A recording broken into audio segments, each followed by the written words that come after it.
Hello friends, welcomes to கனஹா சமையல். இன்றைக்கி நம்ம சூப்பரான டேஸ்டான ஒரு ரெசிபி தாங்க பார்க்க போகிறோம். லஞ்சுக்கு என்ன பண்ணலான்னு யோசிச்சுட்டே இருக்கீங்களா? ரொம்பவே ஈஸியான சிம்பிளான பொட்டேட்டோ ரைஸ் எப்படி செய்யலாங்கிறதான் பார்க்க போகிறோம். வாங்க வீடியோக்குள்ளே போகலாம்.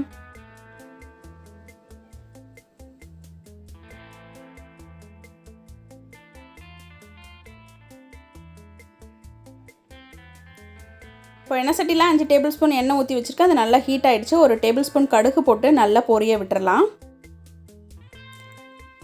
கடுகு பார்த்தீங்க அப்படின்னா நல்லா பொரிஞ்சிடுச்சு. 1/4 டேபிள் ஸ்பூன் ஜீரகம், ஒரு 1/4 டேபிள் ஸ்பூன் உளுந்து போட்டுக்கோங்க. எல்லாமே நல்லா பொரியட்டும். இப்போ இது எல்லாமே பொரிஞ்சிடுச்சு. சின்னதாக பிரிஞ்சி இலை ஒன்று சேர்த்துக்கலாம்.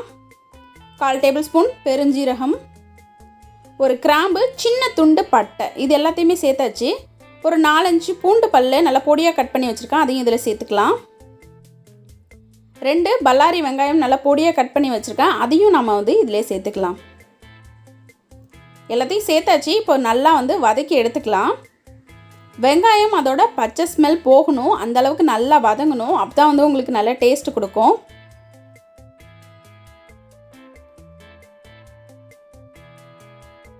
இப்போது பார்த்தீங்க அப்படின்னா வெங்காயம் நல்லாவே வதங்கிடுச்சு. எண்ணெய் எல்லாமே நல்லா பிரிஞ்சு வந்துடுச்சு. எண்ணெய் நல்லா தெரியுது பாருங்கள். இந்த ஸ்டேஜில் நம்ம பொடியாக கட் பண்ணி வச்சுருக்க உருளைக்கிழங்கு இதில் சேர்த்துக்கலாம். உருளைக்கிழங்கு தோல் சீவிட்டு முடிஞ்ச அளவுக்கு எந்த அளவுக்கு உங்களால் சின்னதாக கட் பண்ண முடியுதோ அந்த அளவுக்கு கட் பண்ணிக்கோங்க. இப்போது உருளைக்கிழங்கையும் சேர்த்து நல்லா வதக்கிக்கலாம். உருளைக்கிழங்கு இந்த ஆயிலே உங்களுக்கு குக் ஆகணும். அப்போ தான் நல்லாயிருக்கும். உங்களுக்கு அடி பிடிக்கிற மாதிரி இருக்குது அப்படின்னா கொஞ்சமாக தண்ணி தெளித்து விட்டு நீங்கள் அதை குக் பண்ணிக்கலாம். சிம்மில் வச்சு குக் பண்ணிங்க அப்படின்னா ஒரு 10 நிமிஷத்துலேயே உங்களுக்கு உருளைக்கிழங்கு நல்லாவே குக் ஆகிடும். இப்போ பார்த்தீங்க அப்படின்னா உருளைக்கிழங்கு நல்லா குக் ஆகிடுச்சு. கலர் கூட நல்லா சேஞ்ச் ஆகிடுச்சு பாருங்கள். ஒட்டெல்லாம் இல்லை, நான் தண்ணி எதுவுமே சேர்க்கவே இல்லை. அந்த ஆயிலே தான் குக் ஆணுச்சு. சிம்மில் வச்சு குக் பண்ணிங்க அப்படின்னா பொறுமையாக குக் ஆகிடும். இப்போ பாருங்கள் உருளைக்கிழங்கு நல்லாவே வெந்துருச்சு. நான் இந்த கரண்டி வச்சு அழுத்தி காட்டுறதுலேயே உங்களுக்கு தெரிஞ்சிருக்கும். இப்போ மசாலா சேர்த்துக்கலாம். 1 டேபிள் ஸ்பூன் தனி மிளகாய் தூள், 1/4 டேபிள் ஸ்பூன் மஞ்சள் தூள், 1/2 டேபிள் ஸ்பூன் கரம் மசாலா, உப்பு தேவையான அளவுக்கு உப்பு சேர்த்துக்கோங்க.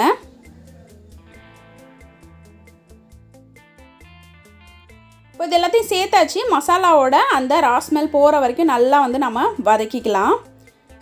இப்போ உருளைக்கிழங்கு வெந்துருச்சு இல்லையா, அதனால் இந்த மசாலாலாம் அதில் கொஞ்சம் ஏறணுங்கிறதுக்காக ஒரு 5 நிமிஷம் நீங்கள் சிம்மிலே வச்சு இந்த மசாலாவோட நல்லா மிக்ஸ் பண்ணிங்கனாலும் மசாலா உருளைக்கிழங்குல நல்லாவே இறங்கிடும்.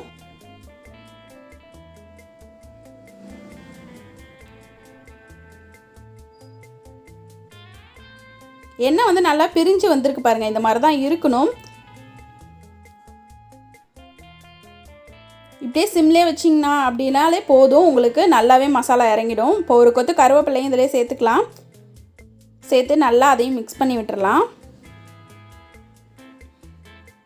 மேக்ஸிமம் பார்த்தீங்க அப்படின்னா எல்லாமே ரெடி ஆகிடுச்சு. ரைஸ் பார்த்தீங்க அப்படின்னா முன்னாடியே ஒரு 1/2 hour முன்னாடியோ இல்லை ஒரு 1/4 மணி நேரம் முன்னாடியோ நீங்கள் ரைஸை ஃபேன் காற்றுல நல்லா உதிராக ஆகிற அளவுக்கு ஆற வச்சு எடுத்துக்கோங்க. சூடாக போட்டிங்க அப்படின்னா அப்படியே குழன்னு போயிடும். நல்லா ஆற வச்சு போட்டிங்க அப்படின்னா உதிராக இருக்கும். இப்போது உங்களுக்கு பார்த்தீங்க மசாலாலாம் நல்லா இறங்கிடுச்சு. 5 நிமிஷம் ஆயிடுச்சு. நம்ம ஆற வச்சுருக்க ரைஸை இதில் சேர்த்துக்கலாம். நான் முன்னாடியே ஆற வச்சு எடுத்து வச்சுட்டேன். இப்போ இந்த ரைஸையும் போட்டு நல்லா மசாலா ஃபுல்லாக எல்லா இடத்துலையும் ஸ்ப்ரெட் ஆகிற மாதிரி நல்லா கலந்துக்கலாம். ஃபுல் அண்ட் ஃபுல் பார்த்தீங்க அப்படின்னா உருளைக்கிழங்கு நான் போட்டு வதக்குனதுலேருந்து இந்த ரைஸ் கலரை முடிக்கிற வரைக்கும் சிம்மிலே தான் வச்சுருந்தேன். இல்லைனா மீடியம் ஃப்ளேமில் வச்சுக்கலாம். ரொம்ப ஹையில் வச்சிங்க அப்படின்னா தீஞ்சு போயிடும். அதை கொஞ்சம் கவனமாக பார்த்துக்கோங்க. ரைஸ் நல்லா உதிராக வச்சு போட்டிங்க அப்படின்னா கலர்றதுக்கு ஈஸியாக இருக்கும். சூடாக போடாதீங்க. சூடாக போட்டிங்கன்னா குழன்னு போயிடும், கட்டி கட்டியாக இருக்கும். நல்லா ஆற வச்சு போடுங்க. இப்போது நல்லா மிக்ஸ் பண்ணியாச்சு. உங்களுக்கு சூப்பரான ஒரு பொட்டேட்டோ ரைஸ் கிடச்சிருச்சு. இது மாதிரி நல்லா மிக்ஸ் பண்ணி ஒரு 2 நிமிஷம் அப்படியே அடுப்பில் வச்சுருந்து இறக்குனீங்கனாலே போதும். செம்மையான பொட்டேட்டோ ரைஸ் ரெடி ஆகிடும்.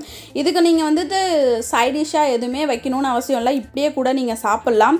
இல்லை அப்படின்னா நீங்கள் வத்தல் பொரித்து சாப்பிட்லாம். இல்லை ஆம்லேட் சாப்பிடுவீங்கன்னா ஆம்லேட் போட்டு சாப்பிட்லாம். எது வேணாலும் வச்சுக்கலாம். இல்லை அப்படின்னாலும் ஒன்றுமே பிரச்சனை இல்லை, சூப்பராக இருக்கும். இதை வெறுசாவே நீங்கள் சாப்பிட்லாம். இப்போ இதை நான் ஒரு பாக்ஸுக்கு மாற்றுறேன். இப்போ என்னோட பையனுக்கு இன்றைக்கி நான் வந்து லஞ்சுக்கு இது தான் கொடுத்துருக்கேன். அதனால தான் பாக்ஸ்லேயே வச்சு காட்டிடுறேன்.